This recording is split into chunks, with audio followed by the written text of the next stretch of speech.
Dan kalau ada orang-orang yang mau dimuridkan, bukan saya tapi Tuhan berkata, hidupmu aku akan tuntun ke jalan yang benar dulu, lalu ke rumput hijau dan air tenang. Dari sini, aku Tuhan akan menuntunmu ke suatu tempat yang kukehendaki di hidupmu. Gak pernah orang tertanam itu mati kutu. Dari sini Tuhan bawa ke suatu tempat yang lebih tinggi. Dari kemuliaan pada kemuliaan berikutnya. Dari rencana Tuhan pada rencana Bapa berikutnya. Berikan tepuk.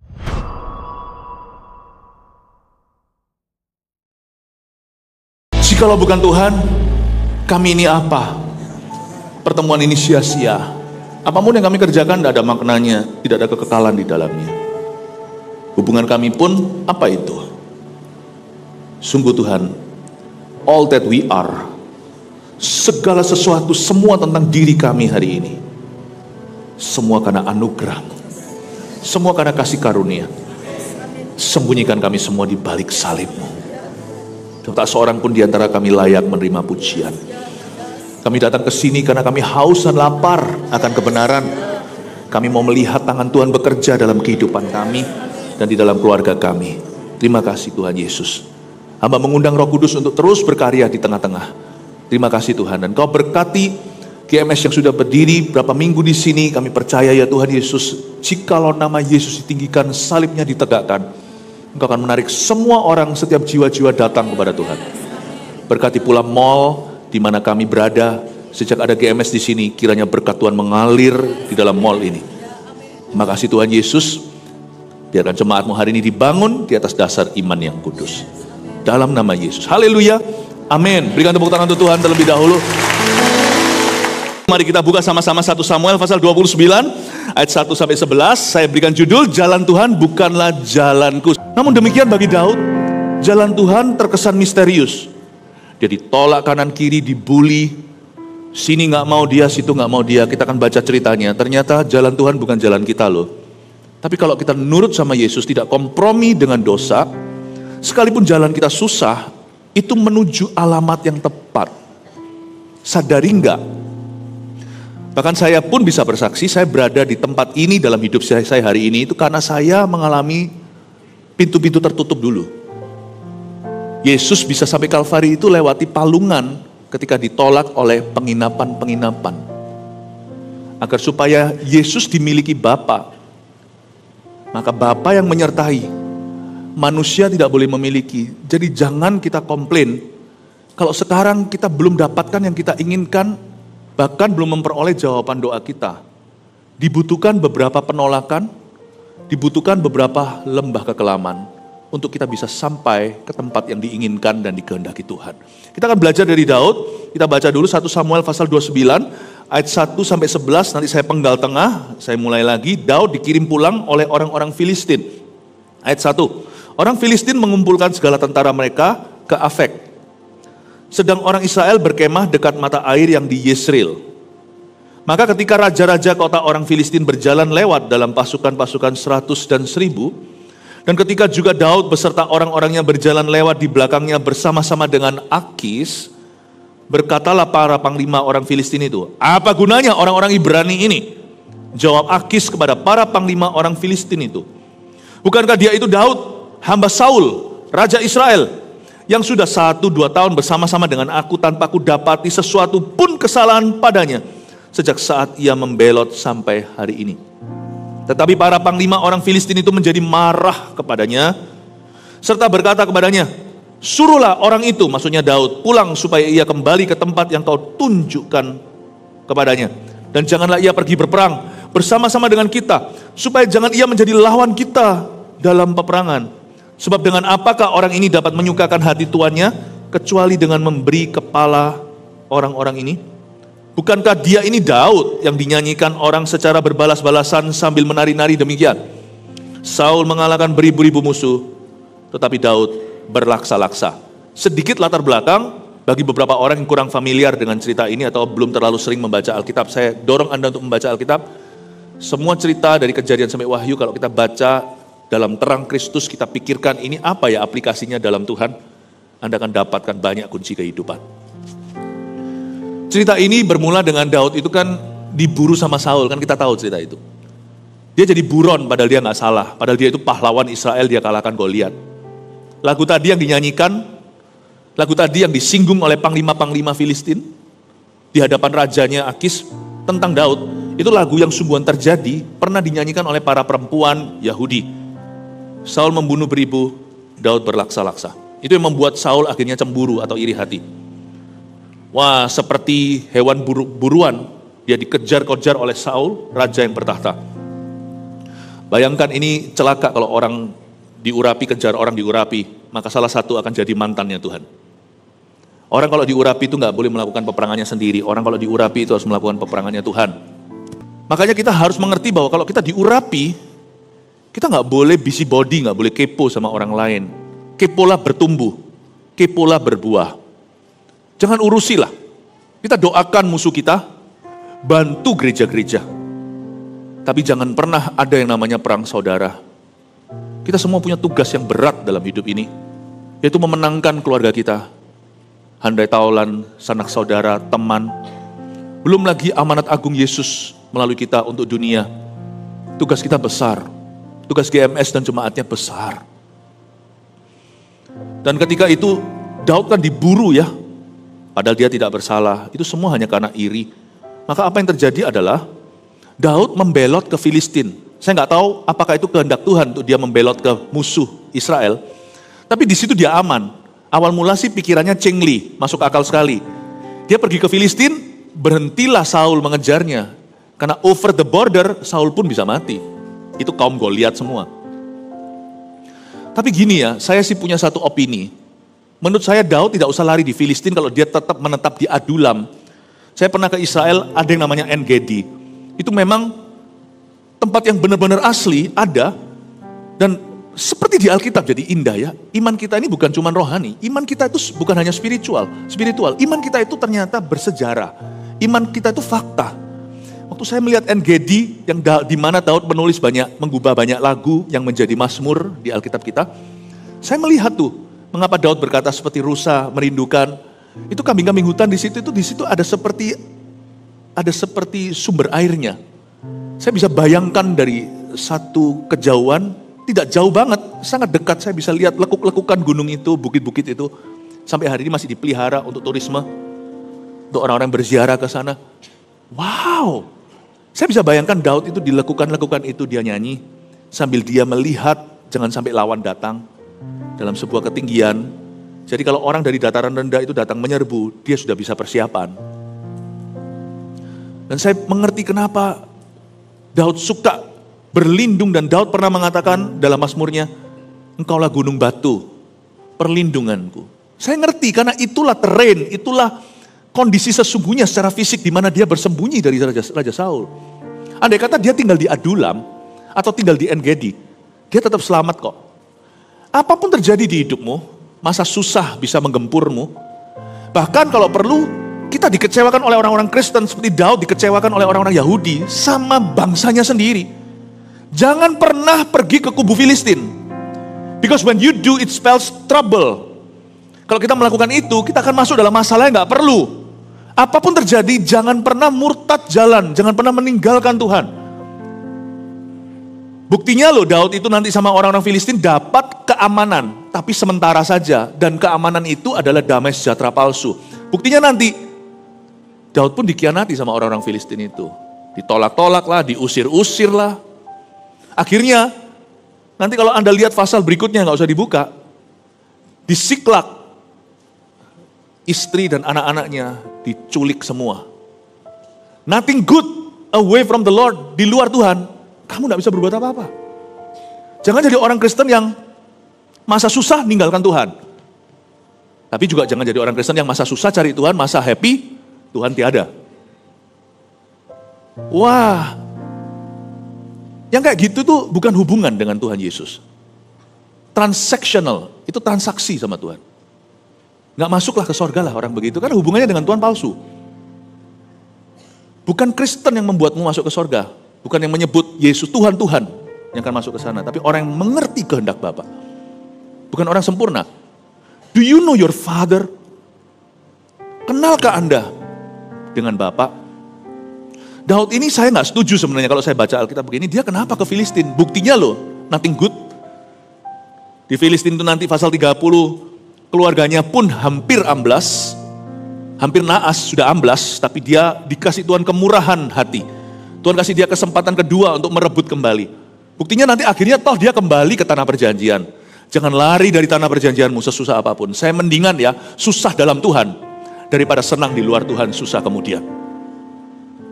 Berhikmatlah Bapak Ibu Saudara.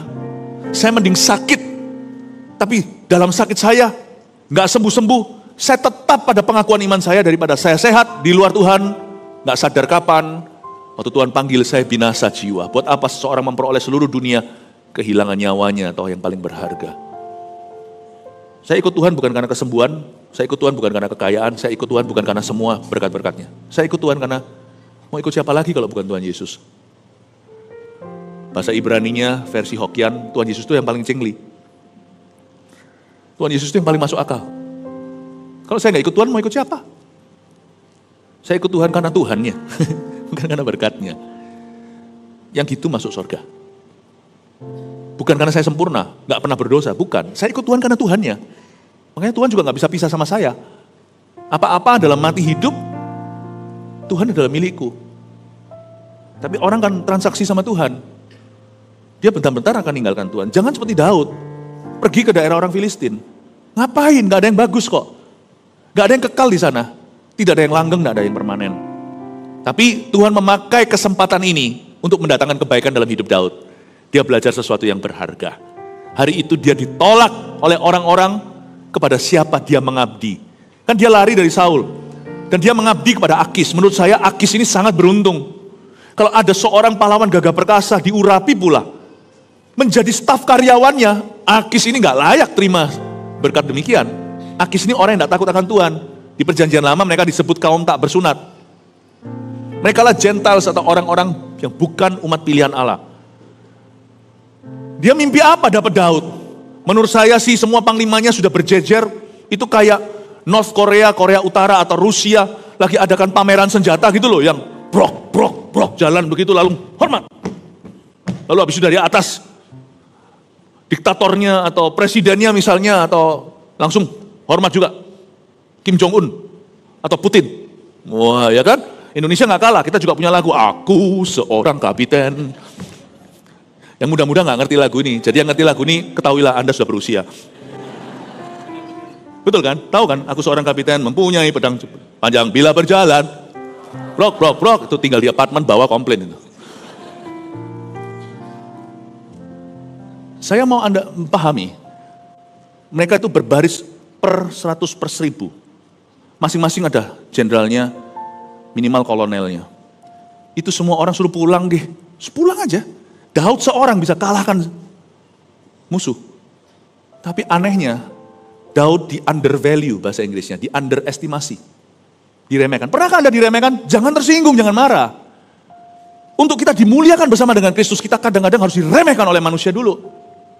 Gak ada jalan gampang. Kalau semua orang mengeluh-elukanmu, jangan-jangan nabi palsu. It's okay loh. Saya pun alami. Selalu anak muda. Tapi sekarang kita kalau sudah semakin tua, kita rindu saat-saat dimana kita dimudah-mudahkan. Gak apa-apa lah. Anak muda kalau diremehkan, jangan marah. Tunjukkan lewat karaktermu, kekudusanmu, tutur katamu, hikmatmu. Kalau orang tua, kalau orang tua ditua-tuakan, gak apa-apa, tunjukkan juga lewat bijaksanamu. Putih rambut ubananmu itu membuat Yesus menggendongmu. Yang saya maksudkan adalah don't try to be somebody else. Jangan mencoba untuk menjadi seseorang yang lain. Jadilah sesuai dengan kehendak Allah bagimu hari ini. Bahkan jangan jadi diri sendiri. Dunia ini salah sekali, berkata be yourself, be yourself. Kalau saya menjadi myself hari ini, saya nggak jadi pendeta, saya berkelahi di jalanan. Saya ini dulu tukang tarung. Kalau saya jadi ikan, saya bukan koi. Kalau saya jadi ikan, saya jadi cupang. Saya nggak siap tinggal satu toples sama ikan yang lain. Saya tuh suka orangnya berantem. Dunia berkata be yourself, nonsense. Saya tidak mau jadi be myself. Saya mau menjadi be like Christ. Saya mau menekankan pada Anda, Bapak Ibu Saudara, kalau Gak apa-apa loh ditolak sama manusia itu. Diremehkan, disalah ngerti. Ya, di underestimasi, disepelekan. Monggo silahkan. Jangan tantang, ayo sepelekan aku. Itu orang kepahitan. Diam aja, lakukan tugasmu, pekerjaanmu. Siapa yang setia dalam perkara sederhana, Tuhan pasti angkat dia dan beri dia perkara-perkara besar. Fokus ke buah, katakan kanan kirinya, fokus ke buah. Jangan ke duri. Katakan lagi, fokus bertumbuh. Bukan apa kata orang. Bahkan jangan pedulikan apa pikiran orang tentang dirimu. Tiap hari saya hanya mempedulikan apa pikiran Tuhan atas hidup saya. Buat apa semua orang memuji kalau Tuhan berkata, you know good. Kalau Tuhan berkata begini sama saya, enyahlah, aku tidak mengenal kamu. Hai pembuat kejahatan, padahal kita ngaku-ngaku sebagai hamba Tuhan. Saya mending dihujat seluruh dunia, tapi Tuhan berkata, aku memberimu, pujianmu datang dari tempat maha tinggi. Dan Tuhan berkata, good job my servant, baik sekali perbuatanmu. Biarin dunia berkata saya mentah. Mau tahu apa? Tapi kalau Tuhan berkata well done, daripada semua orang memujimu, Tuhan berkata kamu masih medium rare. Saya lagi lapar kali ini ya, pengen steak ya. Di mata orang Anda 100%, di mata Tuhan Anda belum, masih kelihatan belum matang, 30%, medium rare, setengah matang pun tidak, medium pun tidak, medium well pun bukan, apalagi well done. Udahlah, jangan pedulikan apa kata orang. Kalau Anda mau fokus, bertumbuh, bertumbuhlah dengan benar, berbuah. GMS mau serius, bertumbuh dengan Anda. Saya percaya hari ini ketika Anda di gereja ini, saya tahu beberapa di antara Anda datang karena saya ada di sini, udah ngomong aja terus terang. Tapi kalau memang saya ini hebat menumbuhkan Anda, Tuhan pasti pasang saya di Solo. Kalau saya memang adalah kunci pertumbuhan Solo, bukan. Tuhan menempatkan saya, nanti di kebaktian 2 saya jelaskan, kita semua punya tempatnya. Elia itu di mana Tuhan tempatkan, di situ berkat Tuhan. Elia itu enggak hebat, dia itu taat. Enggak ada orang hebat, enggak ada. Orang taat, dan di mana Tuhan tempatkan dia akan berbuah lebat. Saya enggak ditempatkan di Solo, Bapak Ibu. Kalau saya ke Solo, tidak akan mentaati perintah Tuhan. Dan Anda mesti tanya, kalau Anda, saya percaya Anda hari ini ada beberapa yang datang cuma datang untuk pergi. Tapi beberapa di antara Anda serius to stay di tempat ini. Dan jaga-jaga jikalau ada orang-orang dan tentunya banyak yang akan stay di GMS Solo. Saya memberi pesan sebagai rasulmu, saya bukan gembala sidang di sini. Saya gembala senior di sana, gembala sidangmu secara menyeluruh. Tapi porsi saya hari ini datang ke sini secara rasuli seperti Paulus mengunjungi Korintus. Paulus mengunjungi Efesus. Dia pun tidak tinggal di Efesus dan Korintus, nantinya di Filipi apalagi. Di Kolose juga. Di situ nanti ada Titus, ada Silas, ada Timotius yang jadi gembala sidangnya.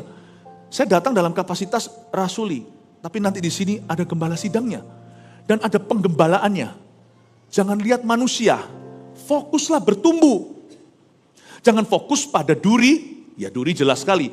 Juga jangan fokus pada mawarnya. Fokus pada buahnya. Jangan fokus pada keindahan, wow siapa datang, bukan. Fokuslah tertanam. Be planted in the mind of God. Tertanam dalam pikiran Allah, tertanam di dalam hatinya Tuhan. Be planted. Dan saya percaya dengan Anda tinggal di sini, digembalakan di GMS Solo, karena itu adalah penempatan Allah. Allah menempatkan GMS di Solo dan Allah menempatkan Anda di GMS. Orang Solo di GMS, siapa yang Tuhan tentukan waktu Anda tertanam di sini, fokuslah bertumbuh. Karena dari sini Allah akan menuntunmu ke jalan-jalannya. Saya percaya dengan Anda tertanam sekarang di sini, itu akan membawamu somewhere dalam rencananya. Itu akan membawamu pada suatu rencana yang belum pernah Allah wahyukan kepadamu sebelum Anda tertanam dengan benar. Waktu Anda tertanam, God will bring you, lead you somewhere in His plan. Amin Bapak Ibu Saudara. Saya berharap di sini tidak ada yang namanya turis rohani. Ada beberapa tamu, gak apa-apa. We love you, we bless you. Tapi gereja ini berdiri bukan karena acara. Gereja ini berdiri, tertanam di sini, tidak untuk hit and run, datang dan pergi. Kami di sini untuk memuridkan Solo. Dan kalau ada orang-orang yang mau dimuridkan, bukan saya tapi Tuhan berkata, hidupmu aku akan tuntun ke jalan yang benar dulu, lalu ke rumput hijau dan air tenang. Dari sini Aku Tuhan akan menuntunmu ke suatu tempat yang kukehendaki di hidupmu. Gak pernah orang tertanam itu mati kutu. Dari sini Tuhan bawa ke suatu tempat yang lebih tinggi. Dari kemuliaan pada kemuliaan berikutnya. Dari rencana Tuhan pada rencana Bapa berikutnya. Berikan tepuk tangan untuk Tuhan. Nah, saya perlu juga menekankan dari cerita Daud ini bahwa kadang-kadang jalan Tuhan itu tidak selalu up atau tidak selalu kelihatannya bagus. Nah, kita akan belajar dari Daud, yang pasti kita pelajari sesuatu dulu bahwa jangan mundur dari Tuhan. Jangan keluar dari jalannya. Ngapain si Daud pergi ke area Filistin? Demi menyelamatkan diri namanya. Wong di Adulam dan En-Gedi aja seharusnya tetap selamat kok. Tetap selamat. Masa Tuhan akan izinkan Daud dibunuh? Hei Bapak Ibu, apapun terjadi meskipun Anda panik sekali, kalau Yesus ada di perahumu, mana mungkin tenggelam meskipun Yesus terkesan tidur. Ingat cerita itu, murid-muridnya Yesus tertidur di dalamnya, dibangunkan itu dengan kasar. Murid-muridnya berkata, apakah kau tidak peduli kami tenggelam? Yesus harusnya tertawa dan berkata, masa mungkin tenggelam kalau ada anak Allah di dalam perahumu? Zaman itu Yesus dalam daging aja, dalam daging dan darah seperti manusia. Tidur aja gak mungkin tenggelam, apalagi sekarang dia sudah dibangkitkan. Dia tidak hadir dalam daging manusia di dalam hidup kita, tapi dalam rohnya. Kalau ada Roh Kudus dalam hidupmu, kalau Anda melibatkan Yesus dalam bisnismu, dalam rumah tangga dan keluargamu, masa mungkin sih Anda tenggelam? Yang disebut panic attack hari-hari ini lagi laris nih. Ini dagangan setan yang paling laris sejak pandemi. Mau tahu nggak obat apa yang paling laris manis? Obat penenang, obat tidur. Saya tahunya dari siapa? Saya tahu dari rekan-rekan dokter di jemaat kita. Obat tidur itu dicari. Dan banyak yang kecanduan. Mau tahu nggak? Panic attack itu bukan attack dengan panik. The devil is attacking you with lies. Setan menyerang Anda dengan dusta demi dusta. Orang panik itu karena dia percaya dia akan tenggelam dan Yesus akan tenggelam dengan dia. Nggak mungkin. Kalau ada Roh Kudus di dalam hidupmu, sekalipun sekarang Yesus tidak dalam wujud manusia yang kelihatan. Kalau ada Roh Kudus dalam hidup Anda melibatkan Tuhan dalam bisnis Anda, dalam pekerjaan Anda, di dalam rumah tangga Anda, masa bisa tenggelam? Jangan takutlah, jangan percaya panik. Yesus di dalam hidupmu, mana mungkin Anda akan dibawa ke jalan tersesat. Tapi, hidupku sekarang dibawa Tuhan jalan bawah. Susah. Tapi jalanku sekarang lambat. Gak terjadi apa-apa, mending saya tetap sama Yesus, gak terjadi apa-apa daripada semua hal terjadi di hidup saya sesuai kehendak saya tapi di luar Tuhan. Saya mau dorong Anda untuk percaya, kalau ikut Tuhan itu, Tuhan gak akan menyesatkanmu. Tuhan gak akan menenggelamkanmu. Tidak mungkin Anda dibawa ke jalan itu. Bahkan, segala perkara yang kelihatan seperti setback, percayalah itu set up. Pernahkah Anda merasa kayak, aku ini gak dosa? Loh, bukan berarti saya bukan orang berdosa. Saya tidak hidup di dalam dosa secara sengaja dan tidak menyadari apa-apa. Saya tidak menyadari sesuatu di mana saya salahi Tuhan, saya dukakan roh Tuhan dengan perencanaan. Tiba-tiba kok hidupku begini ya? Loh kok gak sesuai rencana ya? Bukan hanya doa aku gak terjawab ya, tapi kok terjadi kemunduran. Setback itu kan kemunduran, back itu kan mundur. Tapi percayalah, setiap setback itu, kalau hidupmu tetap dalam Kristus, tidak kompromi dengan dosa, itu sebuah setup. Downtime itu prep time. Downtime itu preparation time. Waktu kita rasa down, jangan sampai tergeletak, tetap cari Tuhan. Karena itu adalah masa persiapan. Pernah ingat gak cerita di mana para rasul, murid-murid Yesus yang pertama, mereka semalam-malaman tidak dapat ikan, lalu habis itu mereka hari itu merapi-rapikan jalannya. Coba Anda baca nanti di kitab Injil. Rapi-rapikan jalannya. Itu nelayan, mereka kalau lagi tidak sedang memancing ikan, mereka akan memperbaiki jala-jalanya. Jala itu bisa bolong. Kalau kaos kaki kita juga bisa bolong. Dan jala yang bolong, mau nangkap ikannya itu 153, di bolongnya jala itu, ikan akan keluar. Kelihatannya kita dapat banyak. Pernahkah kita itu merasa begini? Bahkan juga di dalam pekerjaan kita, tapi keluarnya lebih banyak atau sama banyak. Pernahkah kita melihat teman juga banyak, tapi semua bermasalah nanti di belakang sama banyak. Kok bisa ya? Kadang-kadang Tuhan izinkan sebuah musim di mana kita itu ngalami down. Waktu down itu, dia memperbaiki jala. Sehingga pagi hari Yesus bersuara, Anak-anak, tebarkan di sebelah kanan. Tebarkan di sebelah kananmu.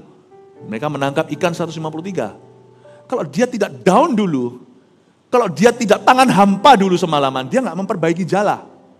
Waktu 153 ikan salmon besar, tuna-tuna, waktu musim tuayan datang, jalannya akan jebol belakang. Saya percaya setiap musim down di hidup kita itu mempersiapkan sesuatu. Daud ini dikecewakan, tapi dia tidak putus asa. I love his spirit, meskipun dia sempat salah, dia pergi ke Filistin. Kita baca lagi ya. Ayat yang ke-6, lalu Akis memanggil Daud dan berkata kepadanya, demi Tuhan yang hidup, engkau ini orang jujur dan aku memandang baik jika engkau keluar masuk bersama-sama dengan aku dalam tentara. Sebab aku tidak mendapati suatu kejahatan padamu. Ini adalah kesaksian orang Filistin terhadap Daud. Rajanya bela Daud terhadap panglimanya sendiri. Panglimanya protes semuanya, lu jangan bawa orang ini ke perang. Nanti dia khianati kita. Waduh, sakit lu Daud itu. Sakit lu kalau dia salah ngerti kayak gitu. Daud tidak ada niat untuk berkhianat. Di dalam sel-sel badannya, di dalam tubuhnya, tidak pernah mengalir dalam darahnya roh pengkhianatan. Daud tidak pernah menjual Saul, tidak pernah menjual siapa-siapa. Jadi digitukan kan sakit ya. Tapi saya tidak melihat Daud mencoba pembenaran, apalagi pencitraan. Daud tidak coba bela diri, jangan bela dirimu. Itu buang-buang waktu. Pembelaan adalah hakku, kata Tuhan. Fokus bertumbuh, katakan fokus bertumbuh. Jangan fokus bela diri. Aduh, gak perlulah. Setiap orang yang mengucapkan kata-kata yang miring tentang dirimu, gak usah dikejar. Kalau Anda berjalan dari satu tempat ke destinasi, ada orang lempar batu, Anda selalu kejar. Ada anak jalanan lemparkan kerikil, Anda kejar dia. Ada anjing menggonggong, Anda kejar. Gak sampai-sampai. Please, gak usah bela diri. Dalam hidup ini fokus saja pada Tuhan, fokus pada tugasmu. Fokus bertumbuh. It will lead you somewhere good. Sebab aku tidak mendapati sesuatu kejahatan padamu sejak saat engkau datang kepadaku sampai hari ini. Tapi engkau ini tidak disukai oleh raja-raja kota. Sebab itu pulanglah, pergilah dengan selamat. Dan jangan lakukan apa yang jahat di mata raja-raja kota orang Filistin itu. Kalau saya jadi Daud, saya berkata, tapi. Daud enggak. Tapi Daud berkata begini kepada Akis, apa yang telah ku berbuat? Dia cuma satu kalimat. Dan kesalahan apa yang kau dapati pada hambamu ini sejak saat aku menjadi hamba kepadamu sampai hari ini. Sehingga aku tidak boleh ikut pergi berperang melawan musuh Tuanku Raja. Lalu Akis menjawab Daud, aku tahu engkau ini memang kusukai seperti utusan Allah. Hanya para panglima orang Filistin telah berkata, ia gak boleh pergi berperang bersama-sama dengan kita. Jadi bangunlah pagi-pagi beserta orang-orang tuanmu itu yang datang bersama-sama dengan kau. Bangunlah kamu pagi-pagi, segera sesudah hari cukup terang bagimu dan pergilah. Maksudnya ketika matahari terbit, udah langsung minggatlah. Daud diusir. Wah, ini kayak orang di PHK. Setelah dia kerja mati-matian, Daud ini kan mau menunjukkan terima kasih. Dia ini tipe staf yang loyal. Gak apa-apa dia gak dibayar. Dia gak mau makan makanan-makanan yang free. Kalau dia dikasih makan, dilindungi oleh Akis, dia mau berbuat sesuatu untuk raja ini. Tapi tidak dikasih kesempatan, disalah ngerti oleh panglima-panglimanya. Diusir lagi, minggat, udah kamu caw aja. Daud ya tidak terpancing, mana tuh panglima? Lalu pembenaran, lalu gegeran. Enggak. Dia hanya ngomong ke satu kepada rajanya. Dia merasa ngomong ke rajanya cukup. Anda tidak perlu dimengerti seluruh dunia alias demokrasi, baru Anda melakukan kehendak Allah. Cukup Anda memberitahu, menjelaskan dirimu kepada orang-orang yang berwenang. Don't worry about the rest. Saya nggak yakin Akis membela Daud gimana. Dia cuma berkata sama panglima-panglimanya, karena Akis juga orang politik. Dia pasti takut melukai panglima-panglimanya. Nanti jangan sampai terjadi kudeta. Jadi Akis paling ngomong gini sama Daud, itu namanya pembelaan, soft defense. Dia hanya berkata sama Daud, dia ini orang baik loh, nggak bisa. Nanti kalau dia masuk, kita semua tahu dia siapa. Nanti kita dipenggal gimana? Lalu dia jadikan ini karcisnya kembali ke Saul, mantan bosnya. Akis bilang dia nggak gitu, nggak bisa. Pokoknya kalau dia pergi, kami semuanya tidak akan membela raja. Saya rasa Daud tidak mendapatkan pembelaan yang adil. Bahkan dari orang yang seharusnya membela dia, karena sudah mengecap pengabdiannya yang luar biasa. Pernahkah Anda merasa, orang yang Anda belan-belani pada saat nanti butuh, Anda tidak dibela? Bayangin Anda melobi, misalnya pejabat-pejabat tertentu, tapi pada waktunya, ya tidak akan dibawa jauh. Di dunia penuh dengan janji palsu, PHP itu di mana-mana pemberi harapan palsu. Janganlah Anda kepahitan sama orang. Orang yang kepahitan sama orang adalah orang yang bodoh. Karena Tuhan sudah berkata bahwa jangan taruh harap sama manusia, mereka hanya debu, daging dan darah. Coba kalau Anda pahami hikmat ini. Daud tidak, bahkan dia sudah tidak kepingin, tidak selera untuk memberitahu pada para panglima. Panglima ini harusnya rekannya dia. Ini bukan musuhan, ini panglima Daud itu salah satu tentara mercenary. Hari ini seperti kalau di Brunei Darussalam itu tentara Gurkha. Tentara Gurkha itu orang-orang Nepal, itu orang-orang yang lahir. Mungkin waktu lahir kita semua nangis kan. Kalau orang-orang Nepal yang Gurkha ini lahir langsung kalau kita gitu, kalau dia enggak langsung megang pisau, megang guntingnya, ngerebut gunting pusar dari dokter operasinya. Taruh di mulutnya. Kalau kita nangis, dia perang. Ini Daud. Ini orang perang semuanya. Dan mereka sebenarnya itu enggak musuhan dengan panglima-panglima. Mereka selalu berperang saling bahu-membahu. Kecuali kali ini, mau tahu enggak? Akis mau perang sama siapa? Sama Saul. Akis hari itu berbaris seperti North Korea. Mau adakan perang besar lawan bangsa Israel. Nah pertanyaan saya, Daud tahu enggak kalau mereka lagi mau perangi mantan bosnya? Dan Daud kalau ikut perang bersama dengan Akis berarti dia harus antem Israel. Tahu enggak? Kalau kita baca ini, Daud tidak kepingin untuk memenangkan hati panglimanya. Dia ngomong sama raja, "Raja, hari ini kau saksiku. Aku enggak pernah salah loh ya sama raja. Aku enggak salah loh ya. Aku hari ini tidak pernah mencuri di perusahaan. Aku tidak pernah korupsi. Aku tidak pernah merugikan, membocorkan rahasia perusahaan lalu pergi kepada perusahaan rival supaya saya bisa dapat gaji dan fasilitas lebih. Saya jual, enggak pernah loh. Aku loyal." Raja berkata, "Pulanglah. Pack your stuff. Ringkaslah barangmu." Daud berkata, "Aku salah apa?" "Pergilah."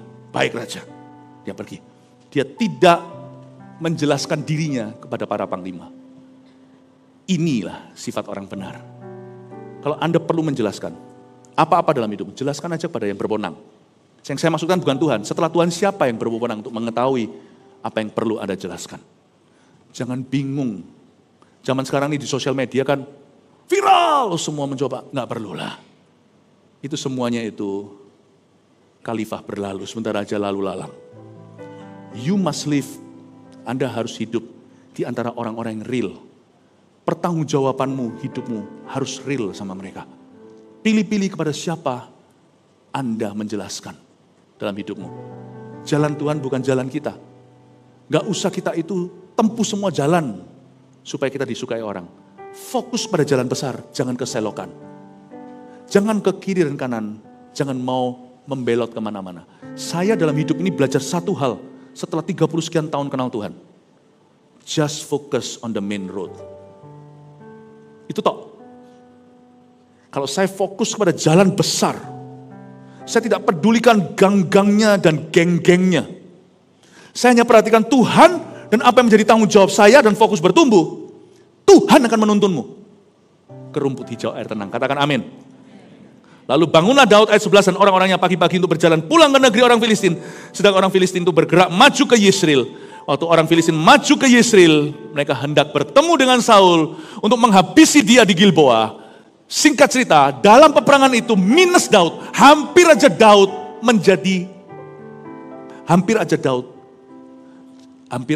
itu langsung showdown dengan Saul. Bayangin, memotong puncak jubahnya dia gemetar. Waktu Saul buang hajat di salah satu gua. 2 kali Daud itu melepaskan Saul dari maut. Padahal sudah di tangannya. Hamba-hamba Daud yang lainnya, perwira-perwira tentara-tentaranya itu. Triwiranya berkata, "Bunuh, potong bebek angsa, Saul mati kali ini." Daud berkata, "Nehi kusi-kusi he." Tidak ya. Tidak ada orang bisa menancapkan apa-apa kepada orang diurapi.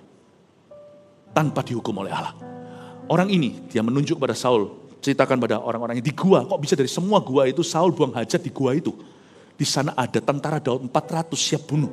Dan mereka semua menunggu isyarat dari Daud dan berkata, "Bunuh, bunuh bos, bunuh. Bunuh leader, pemimpin kami, bunuhlah." Daud berkata, "Tidak. Orang ini akan mati sendiri atau mati dalam perang. Tapi sekali-kali aku tidak akan menjamah orang yang diurapi oleh Allah." Coba bayangkan kalau Daud hari itu dapatkan yang dia mau. Tidak semua doa itu harus dijawab Tuhan dengan ya. Untung kalau semua doa saya dijawab dengan ya, hari ini saya mungkin berakhir mati. Mungkin hari ini saya berakhir tempat entah di mana yang pasti tidak dalam poros kehendak Allah. Dan bayangkan Kalau Daud akhirnya berada di medan perang, dia di pihak Akis, bukan di pihak Israel. Lalu pastilah dari semua tentara 100.000 itu Daud punya itu paling hebat. Orang-orang Daud itu bisa pakai ketapel tangan kanan, tangan kiri, bisa memanah pakai tangan kanan atau tangan kiri itu bisa semuanya. Ini orang-orang Daud. Kalau yang lainnya itu tentara biasa, ini Kopassus. Ini pasukan elit.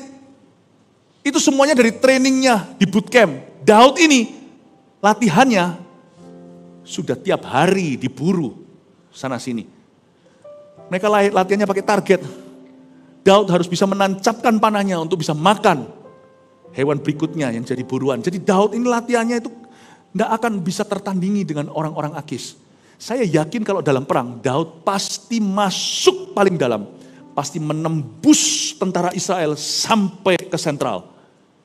Niscaya, sereng ketemu sama Saul pasti. Dan pada saat itu, dia pasti dilema. Puncak jubahnya aja aku gak berani potong. Sekarang dia sudah janji setia sama Akis. Kalau Akis ada di sana dan berkata pada Daud, bunuh Saul. Gimana jadi Daud? You think, kita mengira bahwa semua doa kita kalau dikabulkan kita akan happy. Kalau semua dikabulkan dia sama Tuhan, Anda akan dilema. Satu titik Anda akan dilema. Dan Anda harus melanggar perjanjianmu. Saya bersyukur pada Tuhan untuk setiap kata tidak dari mulutnya. Saya tidak akan marah sama Tuhan kalau Tuhan tolak 1-2 doa saya. Karena kemungkinan waktu saya minta ikan sama Tuhan, saya kira ikan, kalau sampai Tuhan berikan, ternyata itu ular yang saya minta. Jangan jadi orang Kristen yang marah dan kecewa sama Tuhan kalau doanya belum terjawab. Doa pasti dijawab, tapi nggak selalu dijawab iya. Hari itu Daud nggak tahu, saya punya kesimpulan. Hari itu dia maju perang. Maju perang, aku seorang kapiten tadi. Waktu semua 1.100 itu berjalan berbaris di depan raja. Daud nggak tahu hari itu dia akan lawan siapa. Karena Daud ini gurkha, mercenary atau tentara bayaran. Saya percaya di dalam pertemuan taktis dan strategis Daud tidak diajak. Panglima-panglima itu meletakkan catur-caturnya nanti. Di sini kita kepung, di Bukit Gilboa ini, di sini nanti kita taruh tentara berapa ribu, di sini berapa ratus ribu. Daud tidak dilibatkan. Jadi Daud waktu itu berbaris. Dia itu innocent sekali gak ngerti. Yang dia hadapi nanti ini umat pilihan Allah. Perang saudara. Luar biasa ya. Dan Tuhan tidak menjelaskan ke Daud. Tuhan tidak menjelaskan, tidak perlu kulon nuwun sama kita. Karena Tuhan tidak sungkem sama kita. Untuk memberitahu kenapa dia menjawab tidak. Makanya orang benar harus hidup dengan iman. Iman itu harus dipraktekkan bukan hanya untuk mendapat jawaban ya ketika berdoa. Atau waktu kita percaya. Iman itu juga harus kita praktekkan ketika kita tidak tahu, waktu kita belum mengerti rencananya. Iman lah yang bisa berkata, aku tahu kalau Tuhan berkata tidak, you know better. Engkau lebih tahu dari aku. Dan Tuhan tidak perlu turun dari surganya. Menjelaskan kepada kita kenapa dia menolak kita. Nggak perlu. Sampai hari itu, mungkin Daud pun tidak tahu mereka lawan siapa. Karena Daud kembali ke Siklag cukup jauh. Bapak ibu saudara zaman itu belum ada sosial media. Jadi Daud tidak tahu. Daud taunya nanti Saul mati itu dari suruhan orang-orang dari medan perang berkata Saul telah dibunuh. Daud tidak tahu nanti di sorga dia berkata, oh begitu. Waktu Tuhan Yesus menjelaskan, kamu hari itu aku ditolak oleh orang Filistin. Kalau tidak ditolak kamu harus berhadapan dengan saudara-saudaramu. Daud berkata, kamsyah terima kasih, matur nuwun Tuhan Yesus. Ternyata penolakan itu bagus. Kalau Anda menemukan pintu tertutup, dengan ini saya akan selesai. Kita jangan jadi orang yang gampang menyerah. Pernahkah Anda mendengar begini, aku mau ke gereja lalu hujan deras, Tuhan tidak kehendaki. Kok gampangnya menyerah? Ini orang kayak gini jangan pernah di-hire di perusahaan Anda. Atau juga jangan sampai Anda pilih jadi suamimu. Buktinya orang muda mau pelayanan ke gereja, gini sedikit, gitu sedikit, udah bilang Tuhan gak kehendaki, tapi kalau dia jatuh cinta, mau tsunami pun dia terjang. Sudah gak tanya lagi kehendak Tuhan, itu mauku. Saya gak gampang-gampang menyerah. Kalau saya tahu sesuatu itu gak salah, firman Tuhan itu ada di dalam koridor firman, dan saya sudah berdoa tentang hal itu, meskipun saya gak tahu apakah ini kehendak Tuhan sempurna, at least saya gak ngerti apakah ini for now or not, apakah ini untuk hari ini atau tidak. Saya kalau mau sesuatu, saya akan kejar. Lihat Daud ya gak gampang menyerah. Waktu dia diusir sama Akis, dia kan menjelaskan salah apa. Dia itu seperti petisi. Izinkan aku tetap ikut berperang. Tapi untungnya Daud itu belajar at the end of the day, pada akhir hari itu, setiap hari dia selalu berakhir berserah penuh. Meskipun dia gak tahu. Paham Bapak Ibu? Ya. Saya kalau menginginkan sesuatu, saya pasti akan kejar sampai dapat. Tapi kalau saya akhirnya nggak dapat, saya berkata, ya wis, saya bisa menerima. Pasti Tuhan tahu lebih baik dari saya. Ingat satu hal, kalau ada pintu tertutup, terjang. Kecuali kalau itu pintu dosa, jangan diterjang. Larilah. Kalau Anda tahu itu bukan dosa, itu apa yang baik. Tapi apa? Tapi kalau itu tertutup, jangan berkata mungkin Tuhan tidak kehendaki. Jangan gampang menyerah. Hadapi. Tekun. Usahakan. Tapi kalau setelah Anda berusaha penuh, tetap tidak terjadi sesuatu, begini cara berpikirnya. Behind every closed door, di samping satu pintu tertutup, catat ini. Saya itu punya GR iman begini sama Tuhan. Kalau pintu ini sudah aku terjang sampai aku bengkak kepala, sudah aku suduk sampai kepalaku berdarah-darah, nggak bisa. Ya sudah, berarti ada 10 pintu lain di sisi kanan kirinya yang terbuka.